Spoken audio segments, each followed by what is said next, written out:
एक लड़की जो स्कूल में टीचर होती है, बच्चों को पढ़ाया करती है दोस्तों, उसकी उम्र जो होती है वो शादी योग्य हो जाती है, लेकिन जो लड़के होते हैं उसे देखकर भाग जाया करते, उसके अंदर कुछ दोष ही ऐसे होते हैं दोस्तों। एक दिन वो अपनी सहेली के साथ एक टूर पर गई होती है और वहां पर एक बाबा उसे मिलते हैं और उसका हाथ देखने का यत्न करते हैं, लेकिन बार बार वो अपना हाथ पीछे की तरफ कर लेती। फिर यहाँ पर एक सहेली उससे कहती है कि तू दिखा तो सही, बाबा यहाँ पर सब कुछ जानने वाले हैं।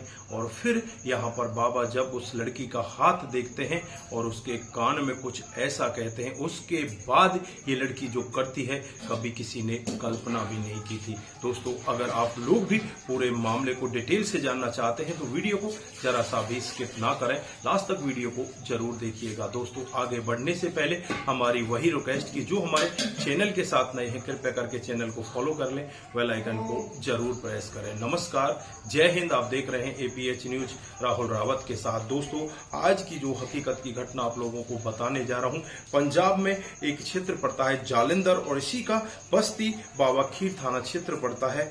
यहीं की 17 मार्च 2021 का वाकया होता है जब एक 13 साल का लड़का 6 दिनों से गायब होता है, 6 दिनों के बाद अपने घर पर पहुंचता है। और जब माता पिता उस लड़के की हालात को देखते हैं तो देखकर एक बार के लिए सोचने के लिए मजबूर हो जाते हैं कि लड़का यहाँ पर दूल्हे की लिबास में होता है, उसके हाथ पर कलावा बंधा होता है, उसके सर पर टीका लगा होता है और जो कपड़े पहन रखे होते हैं वो दूल्हे के कपड़े पहन रखे होते हैं दोस्तों। अब यहाँ पर माता पिता अपने बेटे को अपने पास बिठाते हैं और उससे पूछने का यत्न करते हैं कि बेटे, तेरे साथ में हुआ क्या है, तू कहाँ गया था, तू गायब कैसे हो गया था। दोस्तों, तमाम तरह की यहाँ पर बातचीतें होती हैं और जब पूरा मामला बेटे का सुना जाता है तो माता पिता बेटे को लेकर नजदीकी पुलिस स्टेशन में पहुंच जाते हैं। और जब पुलिस वाले इस मामले का खुलासा करते हैं तो एक बहुत ही चौंकाने वाला खुलासा होता है दोस्तों। 7वीं क्लास में पढ़ने वाला ये लड़का आज दूल्हा बनकर कैसे आ जाता है दोस्तों, इस घटना में आगे पूरी डिटेल से हम जानने वाले हैं। तो थोड़ा सा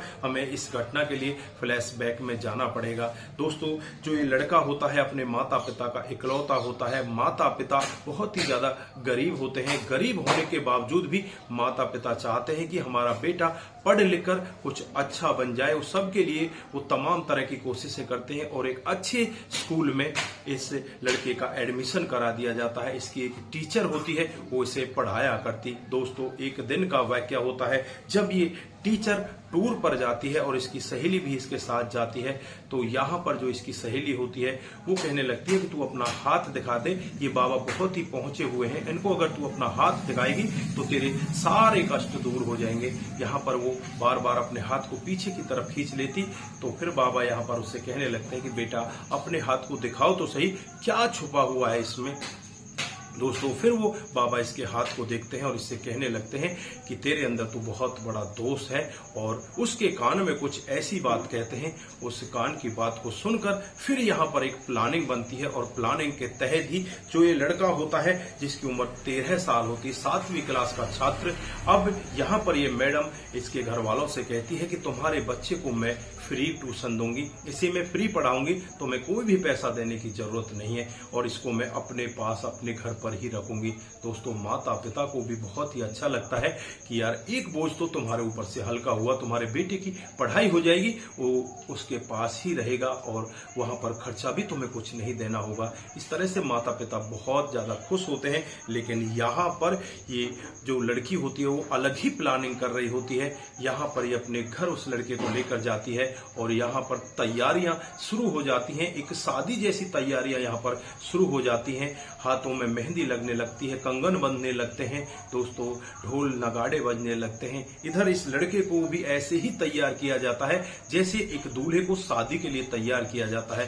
दोस्तों, लगभग यहाँ पर 5 दिन की तैयारी इसी तरह से हो जाती है और जब 6वां दिन आता है, 6वें दिन इस लड़के को दूल्हे के कपड़े पहनाए जाते हैं और इसे मंडप में लाया जाता है। वहां आने के बाद इन दोनों की 7 फेरे के साथ शादी हो जाती है और फिर यहाँ पर इन दोनों को रीति रिवाज के अनुसार ही रात को एक कमरे के अंदर भेज दिया जाता है। ये दोनों रात को एक कमरे के अंदर बंद रहते हैं और पहली रात मनाने के बाद जैसे ही अगली सुबह होती है ये लड़का वहां से निकलकर अपने घर की तरफ आ जाता है और यहाँ पर जो इसकी नई नवेली दुल्हन वो मैडम बनी होती है वो तुरंत ही अपनी चूड़ियों को फोड़ने लगती है, अपने सिंदूर को हटाने लगती है और जो मंगलसूत्र पहन रखा था उसे भी उतार देती है और एक सफेद साड़ी पहनकर वहां पर बैठ जाती है। जो और भी आसपास की महिलाएं होती हैं वो भी इसमें साथ देती हैं, यानी कि अब ये इस लड़के की विधवा बन जाती है।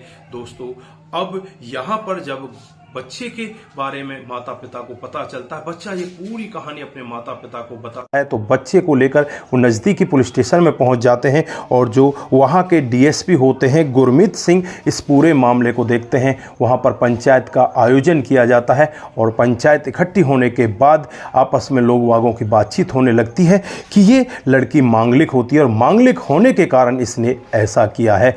ये यहाँ पर किसी भी तरह से अपने आप को गलत नहीं ठहराती, वो यही कहती है कि मैंने इस लड़के के साथ कोई भी गलत नहीं किया। जब उस लड़के से पूछा जाता है कि उस रात को तेरे साथ में हुआ क्या था, तो ये लड़का इतना ज़्यादा कुछ तो नहीं बताता, पर यह ज़रूर कहता है कि मेरे साथ कोई शारीरिक शोषण नहीं हुआ, मेरे साथ कुछ गलत नहीं हुआ। वो ये तक बताता है कि ये अपने सारे कपड़े उतारती है और फिर ये मेरे पास भी आती है, लेकिन हम दोनों के आपस में रिलेशन नहीं बनते। दोस्तों यहाँ पर इस सब बात को सुनकर पुलिस वाले भी हैरान होते हैं, जो घर वाले हैं वो भी हैरान होते हैं, जो लड़के के माता पिता हैं वो भी हैरान होते हैं कि ऐसा भला कैसे हुआ। दोस्तों उसके बाद आपस में गर्मा गर्मी होती रहती है, यहाँ पर चर्चाएँ चलती रहती हैं और काफ़ी चर्चाओं के बाद यही फैसला लिया जाता है कि इस लड़की ने उस महाराज के कहने पर ये सब किया है। उस महाराज जो पंडित जी होते हैं उनको भी तलब किया जाता है और जब उनसे भी पूछताछ की जाती है तो यहाँ पर यही खुलासा होता है कि पंडित जी यहाँ पर ये कहते हैं कि इनका यही उपाय था, इसके बाद और कोई दूसरा उपाय नहीं था। इस उपाय से इनकी जो मांगलिक दोष है वो ख़त्म हो चुका है। अब कोई भी लड़का इनसे शादी कर सकता है, नहीं तो इनके मांगलिक दोष की वजह से किसी लड़के का मानसिक संतुलन खराब हो सकता था, किसी लड़के का जीवन भी जा सकता था, उसकी मौत भी हो सकती थी। लेकिन अब यहाँ पर ये सब कुछ ठीक हो गया है। अब यहाँ पर इस 13 साल के लड़के की ये विधवा बनकर रहेगी, तो उसके बाद अब यहाँ पर इसकी दोबारा से शादी हो सकती है और ये आराम से अपनी शादी कर सकती है। अब इसका कोई भी दोष नहीं, इसके सारे दोष कट चुके हैं। तो यहाँ पर आप लोगों ने देखा किस तरह से एक 13 साल के बच्चे का इस्तेमाल किया जाता है और उसे फ्री ट्यूशन देने की अवज में ये सब काम किया जाता है, उसे दुल्हा बनाया जाता है।